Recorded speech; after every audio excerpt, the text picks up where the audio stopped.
I never expected to come home to a mystery. My name is Emily, a 29-year-old sales manager, and I had just returned from a business trip in New York. My husband Daniel was supposed to be on a trip to Chicago. Our quiet suburban home, usually dark and empty during our mutual absences, was strangely alive with light. As I dragged my suitcase up the driveway, our neighbor Sarah approached me. Her expression was a mix of concern and awkwardness. "Emily, I thought you were away. The noise last night. I'm sorry if we disturbed you," she said, biting her lip. Confusion clouded my mind. "I just got back, Sarah. What noise?" Her eyes widened slightly. "Oh, I thought you were home. Your lights have been on every night this week. I heard some laughter and music last night. I assumed you guys were throwing a small party or something." I felt a cold knot forming in my stomach. Daniel was supposed to be in Chicago, not here having parties. "No, it wasn't us. Daniel's away on business," I responded, trying to keep my voice steady. Sarah's face mirrored my confusion. "That's odd. Well, welcome back, Emily." With that, she retreated, leaving me with a growing sense of unease. Inside, the house felt different.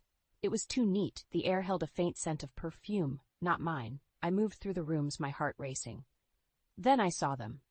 A pair of red high heels by the bed, shoes I had never seen before. They sat there, silently screaming a truth I wasn't ready to face. I needed answers, and I needed them fast. Dialing my in-laws, I put on my best cheerful voice. "Hi, Linda. Hi, George. I have a great idea. How about a surprise dinner for Daniel? He's supposed to come back tomorrow. Let's pretend I'm still away and give him a surprise welcome." Their enthusiastic agreement did little to ease the dread coiling in my gut. As I ended the call, I knew one thing for sure. Something was terribly wrong, and I was about to uncover it. The stage was set, and the players were about to assemble. The truth awaited, and I wasn't sure I was ready for it. The evening was cool and quiet as Linda and George, my in-laws, pulled into our driveway. Their faces were bright with excitement for the surprise. I greeted them with a forced smile, masking the turmoil inside me. "Emily, darling, this is such a fun idea. Daniel will be so surprised," Linda chirped as she hugged me. I nodded, leading them inside. "He thinks I'm still out of town. Let's hide in the living room and wait for him to arrive." The tension was palpable as we settled in. The unfamiliar pair of high heels I had found earlier glared at me from the corner, a stark reminder of the betrayal lurking in my own home. An hour passed, and then we heard the front door open. My heart pounded in my chest as we heard footsteps approaching. The living room door swung open, and there stood Daniel, frozen in shock. "Emily? Mom? Dad? What's going on?" His voice faltered, eyes darting nervously. "Surprise!" Linda exclaimed, but her smile faded as she took in Daniel's guilty expression. "Daniel, why are you so surprised to see your wife in her own house? And why do we hear rumors that you've been here all week?" George's voice was stern, his usual jovial demeanor gone. Daniel's face flushed red. I had to come back early, work stuff. I didn't tell Emily because I wanted to surprise her." I stepped forward, holding up the red high heels. "And who do these belong to, Daniel? Surprising me with a guest." His eyes widened in panic. That's not what it looks like, Emily." Before he could say more, we heard a noise upstairs. Footsteps. Slowly descending. I felt Linda and George's bewildered gaze on me as a young woman appeared at the foot of the stairs. It was Rachel, a former colleague known for her flirtatious behavior and disregard for boundaries. "Daniel, who are all these people?" Rachel asked, her voice dripping with feigned innocence. The room fell silent. Linda's hand flew to her mouth, and George's face turned to stone. I looked at Daniel, betrayal etching a deep scar in my heart. "Rachel, meet my parents and my wife, Emily," Daniel stammered, his facade crumbling. Linda's eyes brimmed with tears, and George's voice shook with anger. "You bring a woman into your marital home? This is how you respect your marriage?" The confrontation escalated as accusations and denials flew. Rachel's smug expression only fueled my growing rage. This was the breaking point, the moment my marriage turned to dust. As the night wore on, the truth became painfully clear. My world had been shattered, but from its ruins, a fierce resolve was born. Daniel and Rachel would not get away with this betrayal. The stage for revenge was set, and I was ready to play my part. The morning after the confrontation was heavy with unspoken words. Linda and George had left, their disappointment palpable. I sat at the kitchen table, staring at the untouched coffee, my mind racing with cold, hard thoughts of revenge. Daniel emerged from the guest room, his eyes avoiding mine. "Emily, we need to talk," he began hesitantly. I looked up, my voice icy. "There's nothing to talk about. I want a divorce." He flinched as if struck. "Please, Emily, it's not what you think. I was lonely, you were always away, and Rachel, it just happened." I slammed my hand on the table, startling him. "Just happened? You betrayed our marriage, Daniel, and in our home. There's no excuse for that." Daniel's attempts at explanation were feeble, filled with cliches and blame-shifting. It was clear he was more concerned about being caught than the actual infidelity. I stood up, my decision firm. "I'll be contacting a lawyer today. I want you out of this house." "But Emily, this house, it's ours," he protested weakly. "No, Daniel, it's mine. You forget, your credit was a mess. This house is in my name only. And remember, you've never paid a dime towards the mortgage." His face paled, realization dawning. I didn't care. The man I loved had been a facade, and I was done playing the forgiving wife. As I walked away to make the call, I could feel his eyes on my back, filled with desperation and regret. But it was too late. My heart had turned to stone. The lawyer was sympathetic and efficient. "You have a strong case, Emily, especially considering the infidelity and the financial aspects." I nodded, feeling a sense of empowerment. "I want to sue for emotional distress as well. He's not going to walk away from this unscathed." "Understood," the lawyer replied. "We'll make sure he pays for what he's done." Word of Daniel's infidelity spread like wildfire, tainting his reputation. Colleagues and friends looked at him differently now. He had become a pariah, an outcast in the community we once shared. As I lay in bed that night, the silence of the house was a stark contrast to the chaos in my heart. The path of revenge was lonely, but necessary. Daniel had to learn that his actions had consequences. This was just the beginning. The weeks following the revelation were a blur of legal consultations and cold, sleepless nights. My resolve for revenge never wavered, even as Daniel's pleas for forgiveness became more desperate and frequent. One afternoon, as I was sifting through divorce papers, the doorbell rang. Standing outside was Rachel, her face a mask of arrogance and defiance. "Can we talk, Emily?" she asked, trying to push past me into the house. I blocked her path, my voice steady but cold. "There's nothing to discuss. You're not welcome here." Rachel's eyes flashed with anger. "Daniel loves me. You can't just throw him out like this. It's not fair." I couldn't help but laugh bitterly. "Fair? You talk about fairness after sneaking around with my husband? You're as delusional as he is." Her face contorted with fury. "You're ruining his life, and for what? Revenge? You're pathetic." I stepped closer, my voice laced with venom. "No, Rachel, what's pathetic is a woman who preys on a married man. You both deserve what's coming to you."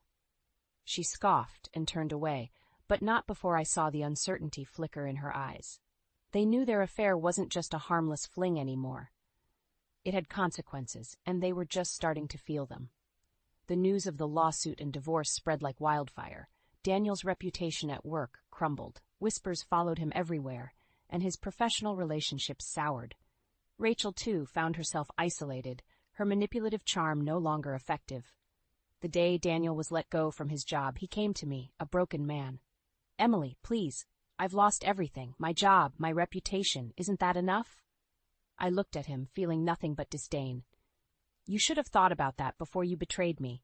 This is the bed you've made, Daniel. Now lie in it." As I closed the door on his pleading face, a sense of satisfaction washed over me. This was the revenge I had sought, to see him lose everything, just as I had lost my trust and love for him.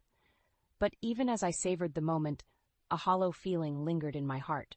Revenge had its price, and I was beginning to understand the cost. The divorce proceedings were a cold, methodical process. Each session in the lawyer's office was a reminder of the irrevocable damage Daniel had inflicted on our marriage. He seemed to shrink with each meeting, a shadow of the confident man I had married. One day, as the autumn leaves began to turn, I received a call from Linda. Her voice, usually warm and cheerful, was heavy with disappointment. "Emily, we saw Daniel yesterday. He's not doing well." I paused, unsure how to feel. "Linda, he made his choices." "I know, dear, but he's our son. He's lost his job, his friends. Now he's talking about leaving town. It's just heartbreaking to see him like this." I sighed, a part of me softening. I understand, Linda, but he brought this on himself. I'm moving on with my life. The call ended on a somber note. I couldn't deny a twinge of pity for Daniel, but it was drowned out by the echo of his betrayal. A week later, Daniel's voice came through my phone, small and defeated. Emily, the company let me go. They said it was because of the lawsuit and the scandal. I've got nothing left. His words should have brought me satisfaction, but all I felt was emptiness. You should have thought about the consequences, Daniel. I hope you find a way to rebuild your life, but it won't be with me. Hanging up, I realized the revenge I had sought was a hollow victory. Yes, Daniel was paying for his actions, but the cost was higher than I had anticipated. It wasn't just his life unraveling, it was a part of mine too. As the days passed, the house felt more like a shell, a reminder of a life that once was. My victories in court, the compensations, the apologies, they all felt meaningless. The finality of the divorce papers was a stark, unyielding end to a chapter I once cherished. I began to understand that revenge, no matter how justified, doesn't always bring the closure one seeks. It was a lesson learned in the hardest way, through the pain of a broken heart and a broken marriage. Time, they say, heals all wounds. It was a slow, painful process, but gradually the raw edges of betrayal and anger began to fade. I immersed myself in work and reconnected with old friends, building a life that was entirely my own. 2 years had passed since the divorce when I met Alex. He was different from anyone I'd ever known, kind, understanding, and with a warmth that seemed to light up the darkest corners of my past. With him, I rediscovered what it felt like to trust and love again. One evening, as we sat watching the sunset, Alex took my hand. Emily, I know your past has been painful, but I want to be part of your future. Will you marry me? The proposal was simple, yet it filled me with a sense of hope I hadn't felt in years. Yes, Alex, I would love that. We married in a small, intimate ceremony. It was a new beginning, a chance to leave the shadows of the past behind. A year into our marriage, I found out I was pregnant. The news brought a joy so profound, it eclipsed the lingering bitterness of my previous marriage. When our son Ethan was born, holding him in my arms felt like holding a piece of the future, bright and full of possibilities. It was during one of these peaceful days that I received an unexpected call. It was Daniel. His voice was hesitant, a far cry from the confident man he once was. Emily, I heard you've moved on, that you're happy. I just wanted to say I'm sorry for everything. His apology, late and inadequate, didn't stir the old anger I expected. Instead, I found myself feeling indifferent. Thank you, Daniel. I've moved on. I wish you well. As I hung up, I realized that I had truly turned a page. The hurt and betrayal that once consumed me had lost their grip. In their place was a life filled with love, a family I adored, and a future that was mine to shape. 3 years after my divorce from Daniel, life had settled into a peaceful rhythm. My days were filled with the laughter of my son and the quiet, steadfast love of Alex. The shadows of the past had dimmed, replaced by the bright promise of the present. One crisp autumn afternoon, as I pushed Ethan's stroller through the park, I spotted a familiar figure on a distant bench. It was Daniel. He looked older, warier, a stark contrast to the man who once shared my life. Our eyes met, and in a moment of unexpected courage, I approached him. Emily, he said softly, his voice tinged with a mix of surprise and remorse. Daniel, I replied, feeling a strange sense of detachment. How have you been? He glanced at Ethan, then back at me. I've been surviving. Seeing you now with your son, you look happy. I am, I said, not without a sense of pride. Life has moved on, Daniel. I've found happiness again. He nodded, looking down at his hands. I never did. After everything that happened, after losing you, my job, I realized the cost of my mistakes, but it was too late. His words were heavy with regret, but they no longer had the power to hurt me. We all make choices, Daniel, and we live with them. I hope you find some peace. He looked up, his eyes meeting mine. I'm glad you're happy, Emily. You deserved better than what I gave you. I'm truly sorry. As I left the park that day, with Ethan babbling happily in his stroller, I felt a sense of closure. The final chapter of a painful part of my life was concluding, and the future stretched out before me, filled with hope and light. In the end, the greatest revenge was not in seeing Daniel suffer, but in building a life of joy and love beyond him. A life where the scars of the past were just faint lines tell testaments to my strength and resilience. I walked home that day with a light heart, ready to embrace whatever lay ahead. The journey had been long and fraught with pain, but it had led me to a place of peace and contentment, and for that I was profoundly grateful.